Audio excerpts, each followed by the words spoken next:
Elle s'appelle Laura Siboni, c'est une des spécialistes en France de l'intelligence artificielle. Laura est diplômée de Sciences Po, de la Sorbonne et d'HEC, excusez du peu. Elle a travaillé naguère pour Google Art et Culture avant d'enseigner l'intelligence artificielle, principalement dans des grandes écoles et en entreprise. Laura est l'auteur d'un livre chez Grasset titré Fantasia, avec les dernières lettres IA qui se distinguent du reste du mot.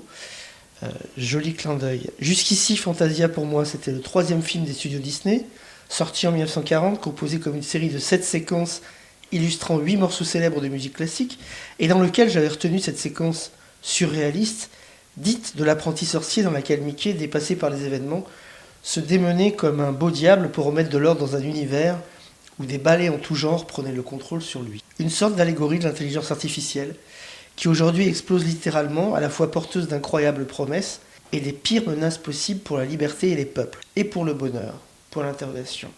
Laura, dans Fantasia, ne se contente pas d'explorer, comme le font de nombreux autres ouvrages, les réalités de l'IA. Sous-traitant habilement son ouvrage Contes et légendes de l'intelligence artificielle, elle explore via une symphonie de textes didactiques, drôles et puissants, les chemins d'une technologie en devenir qui alimente fantasmes et angoisses.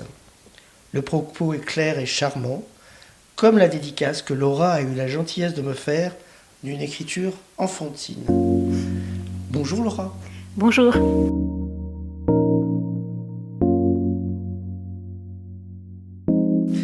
Laura, aujourd'hui on va parler du bonheur, mais du bonheur au XXIe siècle, à l'aune de l'intelligence artificielle.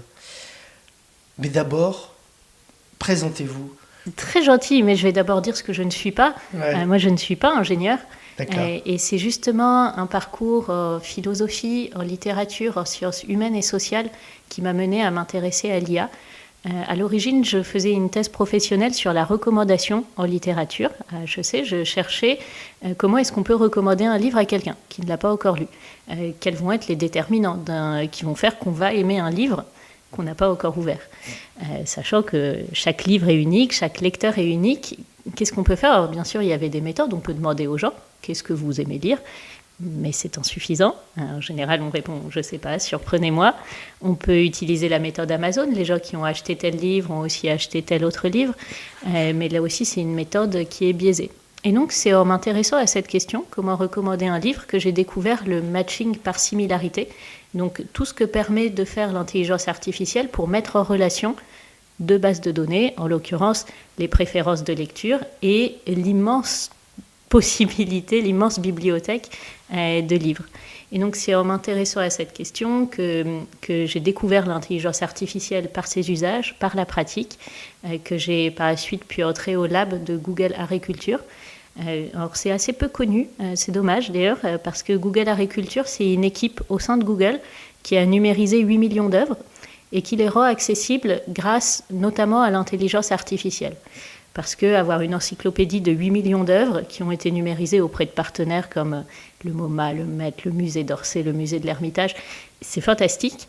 Mais si on n'arrive pas à trouver les liens avec le public, si on n'arrive pas à trouver les portes d'entrée dans cette base de données, ça reste un immense trésor que personne ne consulte.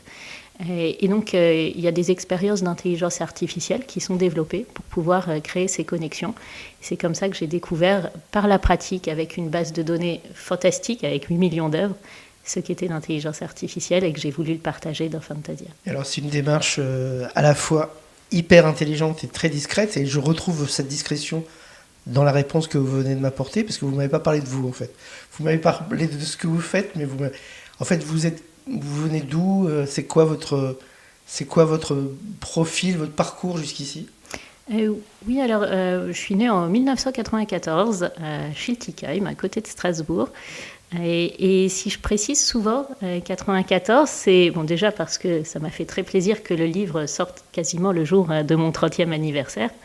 Et puis parce que j'appartiens à cette génération qui a connu l'ancien monde d'avant Internet. J'étais à l'école où on n'avait pas le droit aux portables. De toute façon, les portables, à l'époque, c'était les Blueberry.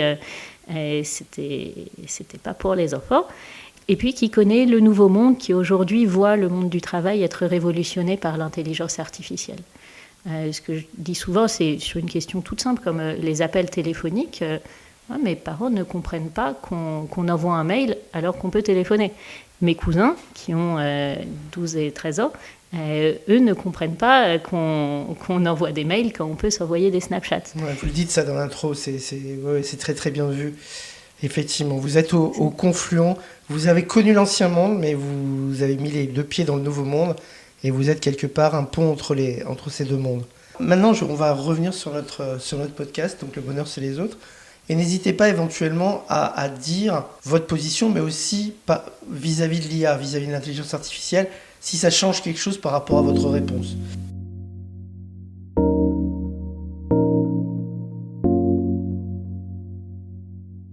Si je vous demande comme ça, spontanément, c'est quoi pour vous le bonheur ? Et j'aurais envie de me cacher derrière la définition du bonheur de Mauroy, qui est un bonheur... André Mauroy. André Mauroy. Pierre. Ouais. Oui, ouais. oui. D'André Mauroy et d'Alain, qui est un bonheur exigeant, responsable, qui vient du choix libre, autonome de ce qu'on veut devenir, et qui est un bonheur de volonté. Mauroy se définissait lui-même comme optimisme par volonté, pessimiste par caractère. Et c'est la position que j'ai aussi par rapport à l'intelligence artificielle. Pessimiste plutôt par nature, mais optimiste de volonté quand on voit tout ce qu'il peut y avoir comme potentiel, comme promesse derrière ces technologies. Optimiste de volonté, ça veut dire décider d'être heureux, même si tout n'est pas réuni pour ça. Oui, décider de recevoir, en tout cas de se préparer au bonheur. Le mot l'indique déjà, bonne heure, c'est une rencontre, c'est des hasards qui viennent, qui ne viennent pas, mais on peut s'y préparer et savoir le reconnaître aussi dans les petites choses.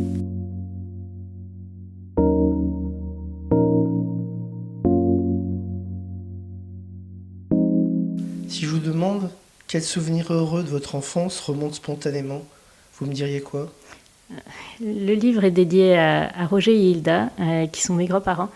C'est eux qui m'ont appris à lire, c'est eux qui m'ont encouragé aussi. Je me souviens de ma grand-mère qui m'apportait des mantecaos, mais ça je l'ai appris récemment, elle appelait ça des baisers. Quand j'écrivais, elle me disait il faut du carburant. Alors quand j'écrivais mes rédactions de primaire, mais c'était, ça c'est certainement parmi mes meilleurs souvenirs.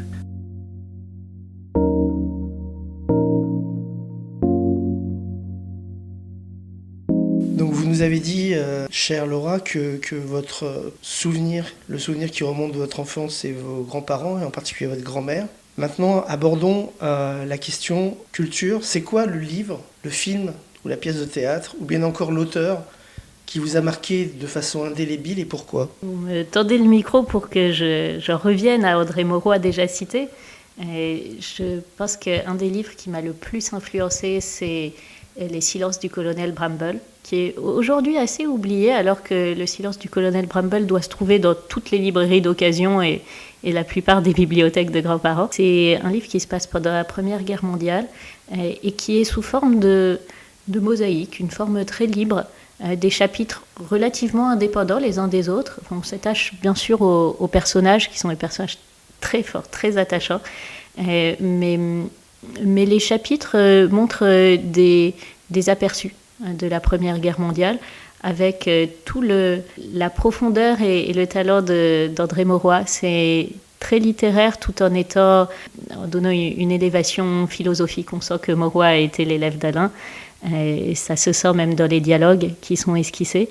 Et c'est cette diversité de la forme que j'ai voulu aussi reprendre dans Fantasia.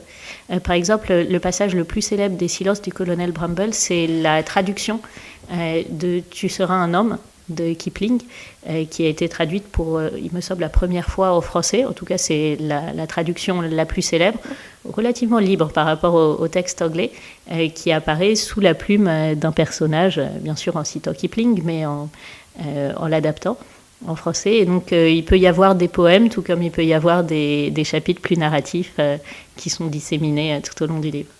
C'est vrai que c'est ça qui est intéressant aussi dans votre livre, c'est la forme libre, le fait que vous passiez de différents formats, en fait, entre différents formats.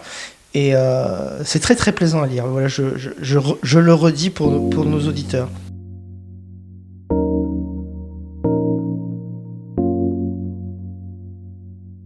De quoi ne voudriez-vous jamais vous priver, sous-entendu, pour être heureux? Je pense que l'essentiel, en tout cas la première chose qui m'est venue à l'esprit, c'est la liberté. C'est très abstrait dit comme ça, mais concrètement, je pense qu'on ne peut pas forcer quelqu'un à être libre, on ne peut pas être libre dans des modèles qui sont imposés par les autres. Voilà, longtemps j'étais prédestinée à devenir médecin. Quelquefois j'ai regretté en me disant c'est une carrière qui m'aurait peut-être plu, qui se trouve aussi au croisement entre la science et les humanités, mais quand c'est imposé, quand ça vient de l'extérieur, quand on sent trop qu'on suit un chemin qui a été tracé par quelqu'un d'autre, je ne pense pas que ça puisse s'appeler du bonheur, pas pour moi. Donc la liberté plus que tout, avant tout. Parce qu'elle est condition du bonheur. Et alors justement, la liberté, parlons-en, puisque par rapport à l'intelligence artificielle, est-ce que c'est ça la principale menace, c'est que l'intelligence artificielle nous emprisonne dans quelque chose qui nous éloigne fatalement de la liberté? Ce qui est très ambigu avec l'intelligence artificielle, c'est qu'elle nous emprisonne dans nous-mêmes, dans nos propres préférences. Le fait que Spotify ou Deezer puissent nous recommander des musiques à partir de ce qu'on aime, en soi, c'est pas une menace. Seulement pour des enfants qui grandissent avec ces recommandations et qui n'en ont pas d'autres par ailleurs. Parce que leurs parents vont pas leur recommander de musique, parce que les autres enfants qu'ils fréquentent vont eux aussi être sur Deezer et Spotify et TikTok et Instagram, etc. Et là, ça devient plus dangereux pour la diversité, pour la capacité à découvrir de nouvelles choses, parce qu'une opinion, que ce soit en musique ou en politique, on se la forge aussi en découvrant des choses qu'on n'aime pas, avec lesquelles on n'est pas d'accord. On la forge aussi bien positivement que négativement. Donc oui, l'IA est dans ce sens une menace pour la liberté parce qu'elle nous enferme, mais elle nous enferme dans nous-mêmes et nos propres préférences. Et c'est ça le principal piège. Et je pensais aussi par rapport aux réseaux sociaux, notamment sur Facebook, sur X, ex-Twitter, sur Instagram, etc. C'est-à-dire les algorithmes qui vous condamnent à toujours voir le même type d'amis, donc de prise de position, etc. Et au final, ça crée des silos, c'est-à-dire vous n'êtes jamais confronté vraiment à il n'y a jamais de vrai dialogue. Alors, l'algorithme de X est exactement l'inverse de celui de Facebook, c'est-à-dire qu'on vous pousse sans arrêt à réagir à des choses hostiles, alors que dans Facebook, on vous envoie sans arrêt des posts qui sont en lien avec ce que vous aimez ou avec les gens que vous aimez. Mais on est d'accord que sur les réseaux sociaux, l'intelligence artificielle, elle est depuis longtemps à l'œuvre et elle n'a pas que des effets bénéfiques, loin s'en faut. Oui, enfin, on me demande souvent, par exemple, est-ce que je suis écoutée par Google ? La réponse, c'est non, mais il n'y a même pas besoin d'être écouté par Google. Enfin, à moins que vous soyez recherché par Interpol, normalement, vous n'êtes pas sur écoute. Seulement, on peut connaître vos préférences sans avoir besoin de vous écouter à partir des relations, à partir de critères comme avez-vous un animal de compagnie, des choses qu'on va spontanément souvent mentionner sur les réseaux sociaux, à partir des likes, beaucoup, donc du contenu qu'on va aimer, du contenu qui va faire réagir, des commentaires, des groupes dont les amis font partie. Et en croisant toutes ces données, on peut en savoir certainement plus sur vous-même que ne le sait votre propre mère. C'est sur ce profiling, donc sur ces mécanismes de connaissance des profils et de ciblage que fonctionnait Cambridge Analytica, qui a utilisé ces données pour pouvoir influer dans les élections américaines. Dans les élections américaines notamment, celle du Brexit, et qui a eu un impact considérable sur ces élections. C'est aujourd'hui des mécanismes qui sont utilisés pour influencer les votes, pour reconnaître les personnes les plus fragiles et les plus influençables. Donc, il est certain aujourd'hui qu'il y a de l'ingérence étrangère, même si on a du mal parfois à déterminer précisément laquelle. Mais on devient aujourd'hui des proies dans un cyberespace qui est aujourd'hui un terrain de propagande. Et donc, dans ce sens-là, oui, les réseaux sociaux sont, et surtout le rôle que joue l'intelligence artificielle dans le ciblage du contenu et le ciblage des personnes sur les réseaux sociaux est une menace, c'est extrêmement dangereux. Mais sa raison d'exister, c'est évidemment pas d'être une arme de propagande. Sa raison d'exister, c'est que les réseaux sociaux ont tout intérêt à ce que vous restiez le plus longtemps, à ce qu'on reste, parce qu'on en fait tous partie, à ce qu'on reste le plus longtemps sur ces plateformes, qu'on consomme du contenu publicitaire, de l'espace publicitaire qui est revendu, qu'on donne des données sur soi qui vont permettre de mieux cibler les publicités. Et ça, oui, ça a un intérêt pour nous. Évidemment que si on envisage de partir au soleil, on a envie de recevoir des publicités pour partir aux Maldives plutôt qu'en Scandinavie. Et donc, ça a un intérêt pour nous, mais quand c'est gratuit, c'est nous le produit. Et donc, cet intérêt du ciblage peut aussi facilement se retourner contre nous en nous rendant beaucoup plus poreux aux opinions politiques, à du contenu vrai ou faux, mais qui va influer sur le vote.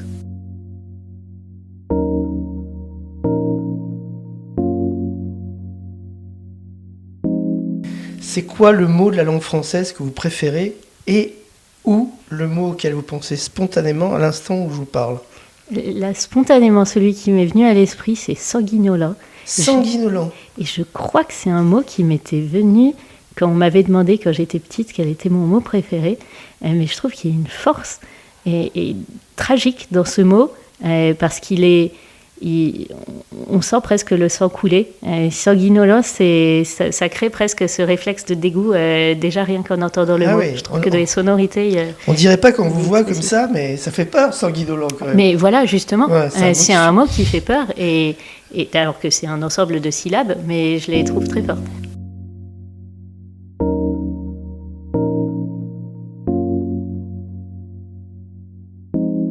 Est-ce que vous doutez souvent dans l'existence? Et si oui, est-ce que vous doutez plutôt de vous ou plutôt des autres?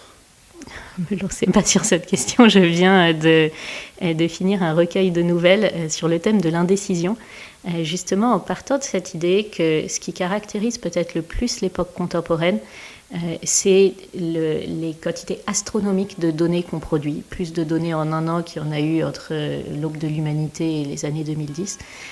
C'est ça qui permet les développements récents de l'intelligence artificielle, mais c'est aussi ça qui va créer une espèce de peur existentielle, d'angoisse du choix, de doute permanent, qui est plus l'hésitation, qui est plus le doute cartésien où on sait entre quoi on doute, mais qui est une indécision entre toutes les possibilités, tous les chemins, toutes les rencontres qu'on a aujourd'hui.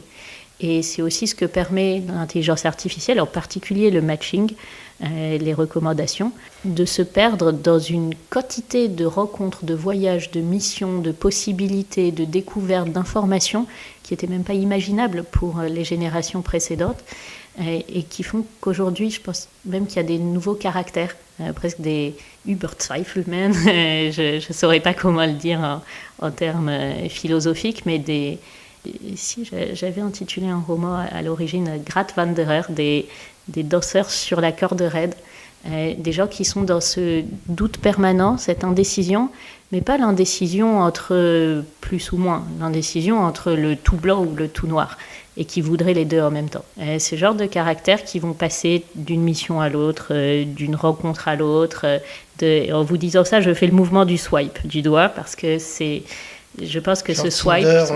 Oui, c'est ça, le zapping, en fait, qui est rentré plus que dans la culture, qui est rentré dans notre esprit, dans notre manière de consommer, dans notre rapport aux autres aussi, de passer de l'un à l'autre beaucoup plus rapidement. Et donc, oui, je doute très souvent, et je pense que ce doute, mais ce doute au sens, non pas de l'hésitation, non pas de oui ou non, mais le doute de que choisir quand on a tellement de choix, c'est très contemporain.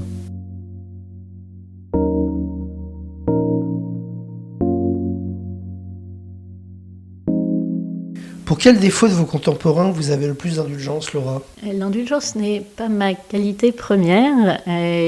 Pour moi, est-ce que je peux avoir quelques secondes pour réfléchir? Bien sûr. Parce que là, vous me posez une colle. Moi, c'est pas une question d'avoir l'air intelligent ou pas, mais j'aurais vraiment du mal à répondre. Oui, je n'en aucune, parce que je pense qu'être indulgent, c'est encourager aussi ses défauts.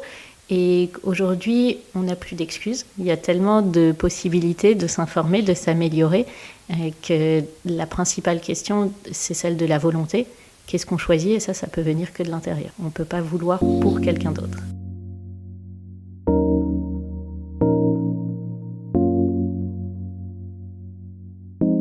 On l'a dit tout à l'heure, il y a les optimistes et les pessimistes. Par rapport à chaque sujet, on peut se positionner par rapport à l'un ou l'autre. On pourrait avoir une espèce de jauge d'optimisme ou de pessimisme par rapport à chaque situation et chaque époque. Mais aujourd'hui, vous, Laura, qu'est-ce qui vous rend optimiste pour l'avenir?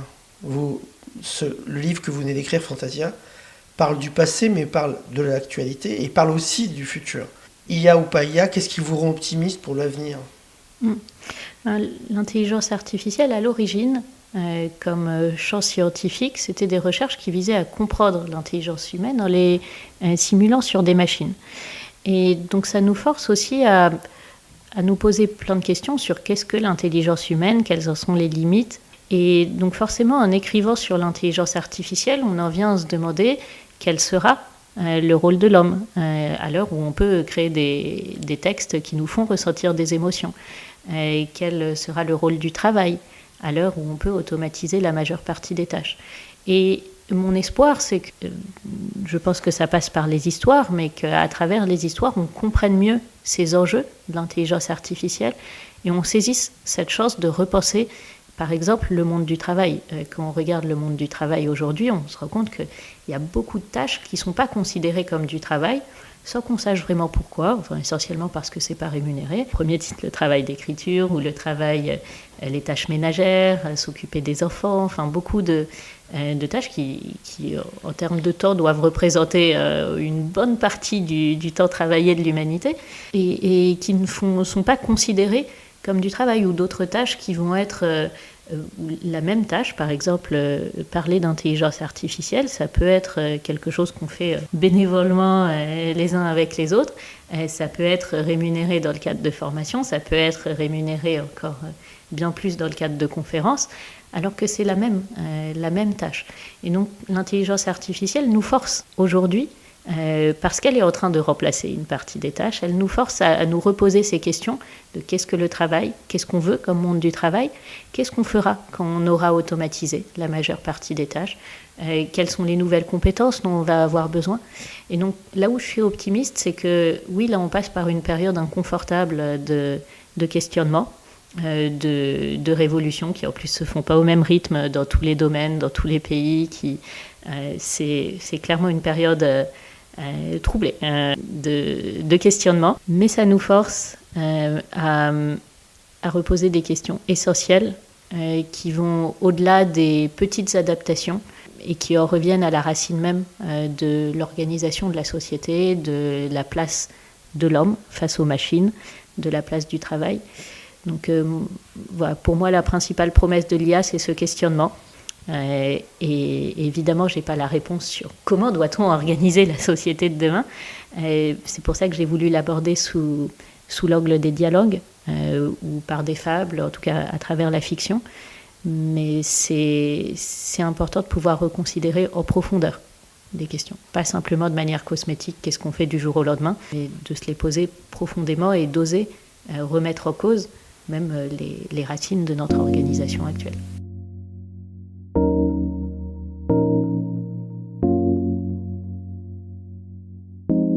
Qu'est-ce qu'on peut vous souhaiter à titre personnel pour les prochains mois? Sous-entendu, qu'est-ce qui vous assurera votre bonheur au cours des prochains mois? Alors, j'ai commencé en disant que le bonheur, on pouvait s'y préparer, on ne pouvait pas forcément le rencontrer. Mais ce qui me ferait en tout cas très plaisir, ça serait de pouvoir continuer à écrire sur beaucoup d'autres sujets. L'ennui, lorsqu'on fait la promotion d'un livre, c'est qu'on est souvent identifié dans des étiquettes pour rentrer dans les cases marketing identifiables, pour que les lecteurs qui n'ont pas encore ouvert le livre puissent justement savoir à quoi s'attendre.